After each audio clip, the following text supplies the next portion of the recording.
Hello guys, welcome to my channel BSc radiology. और आज के इस वीडियो में हम डिस्कस करेंगे बायोलॉजी के कुछ इंपॉर्टेंट टॉपिक्स। देखो, नीट वाले बच्चों के लिए और जो भी मेडिकल वाले बच्चे हैं उनके लिए बायो तो फेवरेट ही सब्जेक्ट होता है।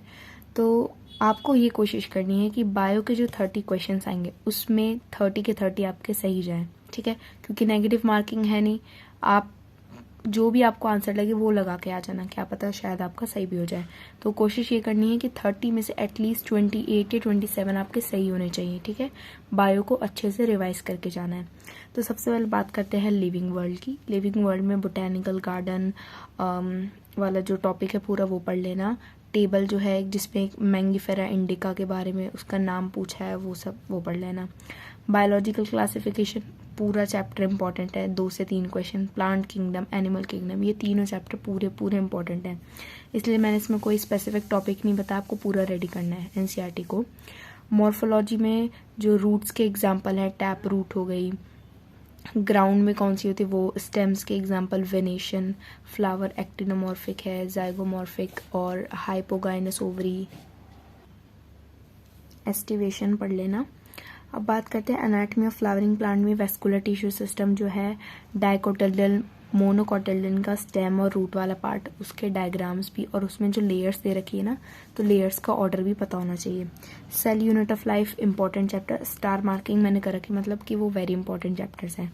इसमें प्रोकैरियोटिक यूकैरियोटिक का डिफरेंस, इनके डायग्राम का डिफरेंस, राइबोसोम्स जिसमें 70S होता है वो वाला, 80S वाला, एंडोमेम्ब्रेन सिस्टम कौन से जो जिसमें सेल मेम्ब्रेन प्रेजेंट होती है, क्या गोल्जी में सेल मेम्ब्रेन प्रेजेंट होती है या फिर लाइजोसोम्स में, तो ये आपको पता होना चाहिए कि सेल मेम्ब्रेन बाउंड ऑर्गेनल्स कौन से होते हैं ये सब।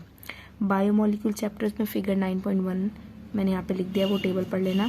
प्राइमरी सेकेंडरी मेटाबोलाइट्स उसकी टेबल वो भी, प्रोटीन्स उसके फंक्शन वो वाली जो टेबल है 9.5 वो पढ़ लेना।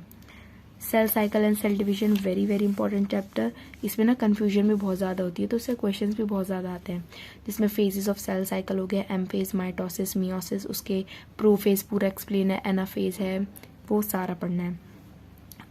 अब इसके बाद आती है प्लांट फिजियोलॉजी, जिसमें कि ट्रांसपोर्ट में diffusion, facilitated diffusion, antiports, import, water potential, इन सब के डायग्राम्स भी देखने हैं, ठीक है, क्योंकि आजकल डायग्राम से भी क्वेश्चन बनकर है। गटेशन, ट्रांसपिरेशन, पुल। मिनरल न्यूट्रिशन में मैक्रो माइक्रो न्यूट्रिएंट्स के रोल्स पता होने चाहिए सारे। नाइट्रोजन का क्या रोल है, सल्फर का क्या रोल है, नाइट्रोजन साइकिल दे रखी है उसमें।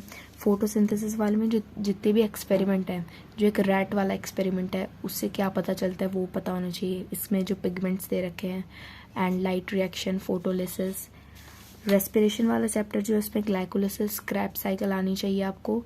एरोबिक रेस्पिरेशन, क्रैब साइकिल्स के बीच वाला पार्ट भी, ग्लाइकोलिसिस की जो टेबल है वो भी आनी चाहिए। फिर है plant growth development, very important chapter. इससे ग्रोथ रेट्स और इसमें डिफरेंशिएशन, डी डिफरेंशिएशन, ये जो 13.2 वाला टॉपिक वो, प्लास्टिसिटी और प्लांट ग्रोथ के रेगुलेटर्स, मतलब 2-3 तो इसी से आ जाते हैं क्वेश्चन, ऑक्सिन, जिबरेलिन, साइटोकाइनिन, ये सब जो है। इसके बाद ह्यूमन फिजियोलॉजी, उसके मैंने चैप्टर्स और टॉपिक्स नहीं लिखे क्योंकि पूरी इंपॉर्टेंट है और इसका कंटेंट भी ज़्यादा है ह्यूमन फिजियो का। अगर 11th वाला पोर्शन देखे तो पूरी पढ़ लेना। क्लास 12th में जेनेटिक्स में principle of inheritance, molecular basis से 2-4 क्वेश्चंस आने ही हैं। बायोटेक्नोलॉजी के दोनों चैप्टर से 2 से 5 क्वेश्चंस मैक्स टू मैक्स आएंगे। Loss of biodiversity, in situ ex situ पढ़ लेना बायोडाइवर्सिटी से चैप्टर से।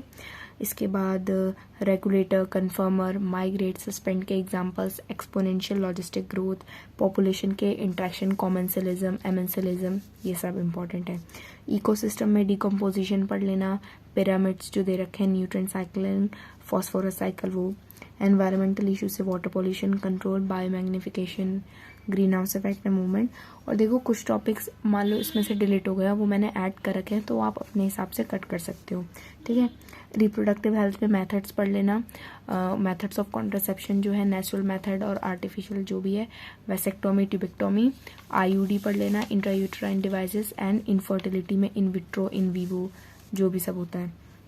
ह्यूमन हेल्थ एंड डिजीज में एमोबॉइसिस हो गया, टाइफाइड हो गया, निमोनिया वाला जो भी है, इम्यूनिटी वाला पार्ट, HIV एड्स वाला पार्ट, पैसिव और एक्टिव इम्यूनिटी। फिर ये sexual reproduction in flowering plant 2 question max to max आएंगे, पूरा इंपॉर्टेंट है इसमें पॉलिनेशन वाला पार्ट और आगे जो भी फ्रूट वाला पार्ट है वो। माइक्रोब्स का चैप्टर पढ़ लेना, इसमें जो माइक्रोब्स इन हाउस होल्ड है, बायो फर्टिलाइजर्स में, इंडस्ट्री में, सीवेज का प्राइमरी और सेकेंडरी जो है वो सब पढ़ लेना।